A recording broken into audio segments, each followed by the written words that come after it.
Si tu avais 1 000 € aujourd'hui, comment les investirais-tu? Tu pourrais les laisser sur ton compte en banque. Mauvaise idée, car cela ne rapporte rien. Tu pourrais tout mettre sur une action au hasard. Risqué.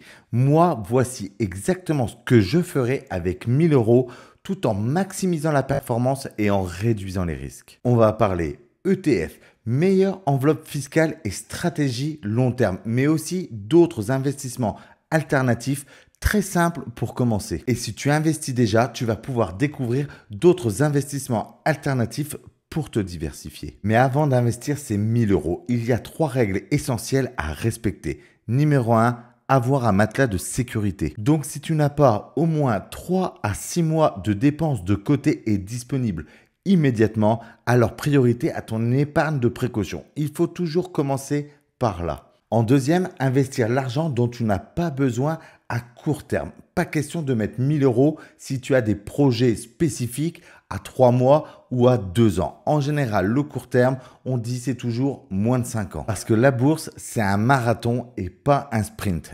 Et en 3, diversifier et penser long terme. Donc pas question de mettre tout son argent, ces 1 000 € sur une seule action ou une seule crypto. Justement, on va utiliser des ETF pour se diversifier tout de suite. Maintenant, le choix de l'enveloppe fiscale est crucial parce que c'est ce qui va déterminer ce que tu vas garder après imposition. Et là, il y a plusieurs options. Tu as le PEA. Si tu es résident fiscal français et que tu comptes investir en actions ou en ETF, alors c'est clairement la meilleure option. Pourquoi? Zéro impôt sur les gains après 5 ans. Juste les prélèvements sociaux. En deuxième option, tu as l'assurance vie, notamment pour tes investissements à moindre volatilité, contrairement aux actions ou aux ETF. Et là, j'y reviendrai après, mais tu pourrais très bien coupler des ETF sur ton PEA et par exemple des SCPI ou de l'or sur ton assurance vie ou même du fonds euro par exemple. Et l'avantage de l'assurance vie, c'est une fiscalité avantageuse après 8 ans de détention. Et en troisième option, tu as le compte titre ordinaire. Ça va être vraiment si tu veux investir sur des actions en dehors de l'Europe. Par exemple, des entreprises américaines. Mais la problématique, c'est que tu vas être soumis à la flat tax de 30% et la fiscalité en N+1 sur tes plus-values et dividendes. Donc personnellement, si je devais investir ces 1 000 € et que j'ai un horizon long terme, alors mon choix numéro 1,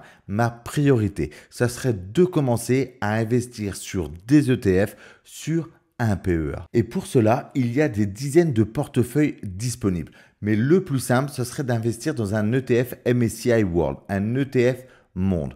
En gros, vous allez investir dans 23 pays développés au travers de 1400 entreprises. Ou alors faire une combinaison de plusieurs ETF pour se diversifier, mais surtout pour pouvoir ajuster en fonction de ses convictions. Et pour cela, tu as des ETF S&P 500 pour investir sur les 500 plus grandes capitalisations américaines, mais aussi des Eurostoxx 600 ou 50 pour investir dans les capitalisations entreprises européennes. Des ETF sur les pays émergents avec la Chine, l'Inde, le Brésil et 21 autres pays, ou même des ETF sur le Japon. Et plein d'ETF thématiques sur certains secteurs d'activité, comme l'immobilier, la santé, le domaine bancaire, les nouvelles technologies et même l'automobile. D'ailleurs, il y a même un ETF pour avoir des obligations en portefeuille. Bref, sur le PEA, tu vas pouvoir investir dans le monde entier sur presque tout ce que tu veux, excepté des actifs à capital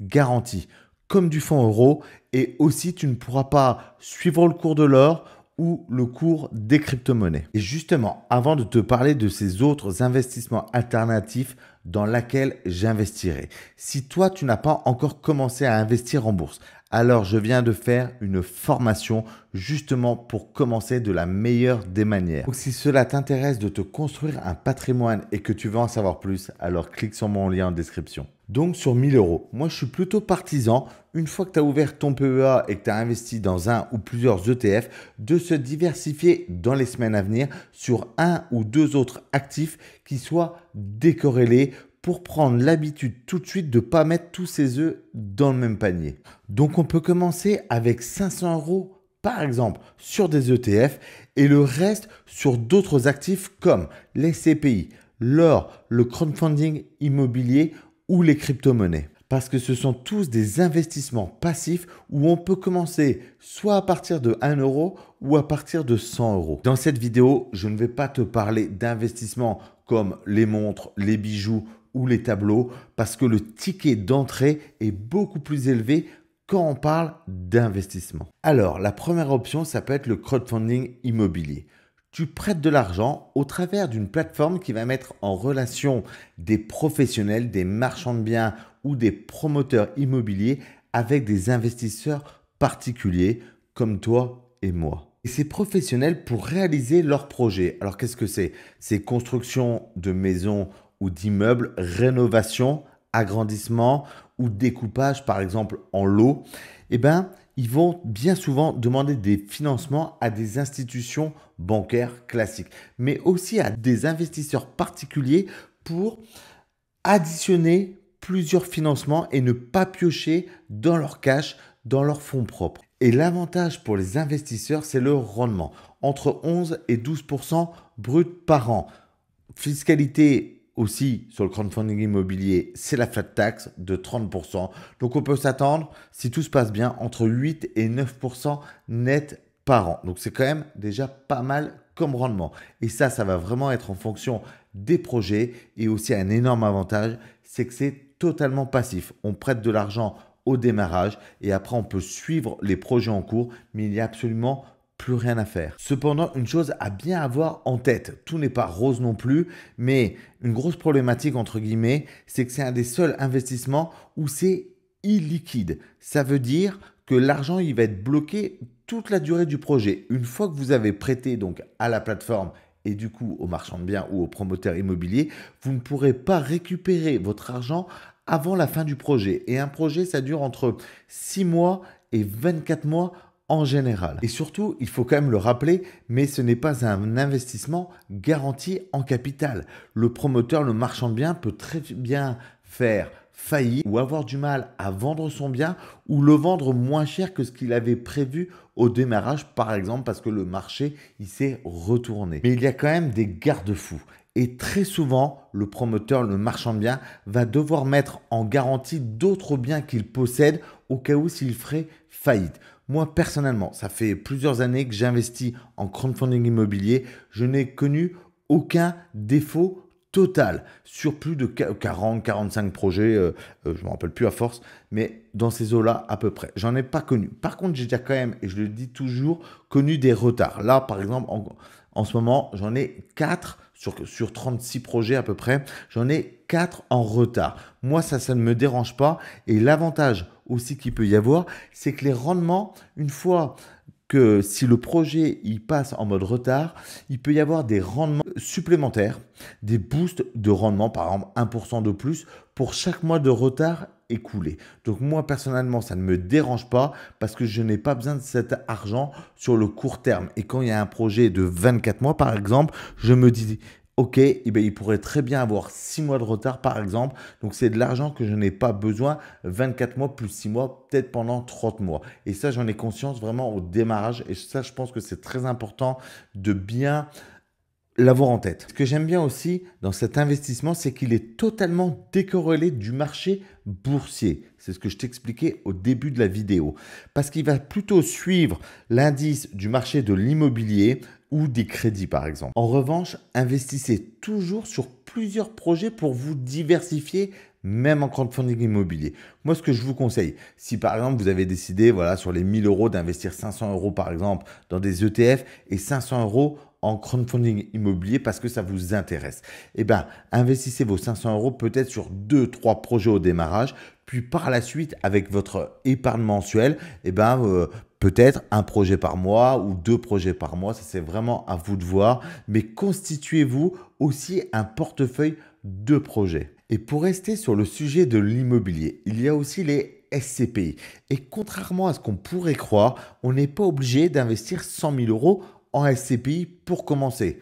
On peut commencer à partir de 100 euros et sans aucun tracas administratif. Alors, il y a 2 possibilités. Les SCPI en direct. Mais là, pour commencer, je ne rentre pas dans le détail, mais il va falloir commencer entre 1000 et 5000 euros au démarrage. Après, on peut très bien investir en SCPI en direct, en versement programmé par exemple, à partir de 200 euros. Mais au démarrage, c'est ce genre de montant. Mais il y a aussi l'option des SCPI en assurance vie. Et là, c'est vraiment à partir de 100 euros. Et le concept, il est globalement simple. On va acheter des parts de SCPI à une société de gestion qui, elle, va se charger d'acheter des immeubles, des commerces, des bureaux, des entrepôts et absolument tout gérer. Donc, l'achat, la vente, les travaux, les mises aux normes, collecter l'argent des loyers, etc. On n'a absolument rien à faire.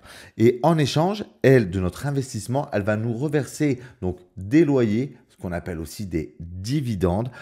Très souvent, c'est trimestriellement, ça peut aussi être mensuellement. Et ça va être vraiment en fonction de l'argent qu'on a investi, du nombre de parts qu'on a dans cette SCPI. En fait, c'est vraiment l'investissement passif et long terme par excellence, avec un rendement potentiel que l'on peut espérer aux alentours de 5% par an, mais avec moins de volatilité que la bourse ou les crypto-monnaies. Et justement, les crypto-monnaies, ça peut aussi être une source de diversification pour toi. Parce qu'on peut investir en ligne au travers d'une plateforme. On appelle ça un exchange. À partir de quelques euros. Donc pareil, pas besoin d'avoir des gros montants pour commencer en crypto-monnaie. Ça semble quand même être une solution vraiment d'avenir. Par contre, il y a très peu de recul puisque cette solution n'existe depuis que 15 ans. La création, entre guillemets, du Bitcoin a une quinzaine d'années à peu près. Donc pour moi, il faut quand même être vigilant parce qu'on a moins de recul que sur la bourse qui a plus de 100 ans, 50 ans, 100 ans sur la bourse. Les crypto-monnaies, c'est très très court. Mais personnellement, moi j'y crois aussi et j'investis personnellement aussi en crypto-monnaie. Et clairement, le plus simple pour moi pour commencer, ça va être d'investir plutôt sur du Bitcoin. Pourquoi? Parce que c'est vraiment une crypto-monnaie à part pour plusieurs raisons. Notamment qu'il n'y a que 21 millions de Bitcoin qui pourront être produits. Donc, on est sur aussi un facteur d'offre et de demande à terme. Mais si les cryptos, ça ne t'intéresse pas, tu peux aussi choisir quelque chose de plus classique comme l'or. Alors là, pareil, il y a soit l'or physique, soit l'or papier. L'or physique, on pourrait commencer à peu près avec des pièces de monnaie à partir de 400 euros. Donc pourquoi pas, ça serait presque jouable. Mais on pourrait acheter peut-être qu'avec les 500 euros, une pièce à peu près. Je ne sais pas s'il y a moins cher, mais en général, ce genre de pièces, voilà, ça tourne. Tout dépend le cours de l'or aussi, bien entendu, mais aux alentours de 400, entre 300 et 500 euros, on va dire ça. Mais le problème, c'est qu'il faut l'acheter, donc soit aller dans une boutique, soit le faire venir, l'acheter par Internet et le faire venir chez soi, et il faut aussi le stocker. Pourquoi pas? Mais tu peux aussi investir donc dans l'or papier au travers d'un certificat or en assurance vie par exemple, ou au travers d'un ETF qui va suivre le cours de l'or. Et ça, c'est uniquement possible sur CTO ou à la rigueur en assurance vie, mais moi je trouve que c'est quand même mieux de le faire sur un compte titre ordinaire pour suivre l'or. Et il existe plusieurs ETF pour ça. Mais sache une chose, c'est que historiquement, ce qui a rapporté globalement le plus de performance, c'est bien la bourse. Hors crypto, mais crypto, ça a que 15 ans de recul, comme je te l'ai déjà dit. Donc, si tu veux commencer à investir, alors démarre par la bourse et les ETF. N'oublie pas mon lien en description si tu veux commencer de manière structurée. Puis par la suite, choisis un actif décorrélé pour te diversifier, ce qui te permettra, en cas de baisse temporaire des marchés financiers, de ne pas voir tous tes investissements baisser en même temps. Je te garantis que tu dormiras beaucoup mieux. Et quand tu auras un plus gros capital, alors tu pourras te diversifier encore plus. C'était Pierrick, l'aventure commence aujourd'hui.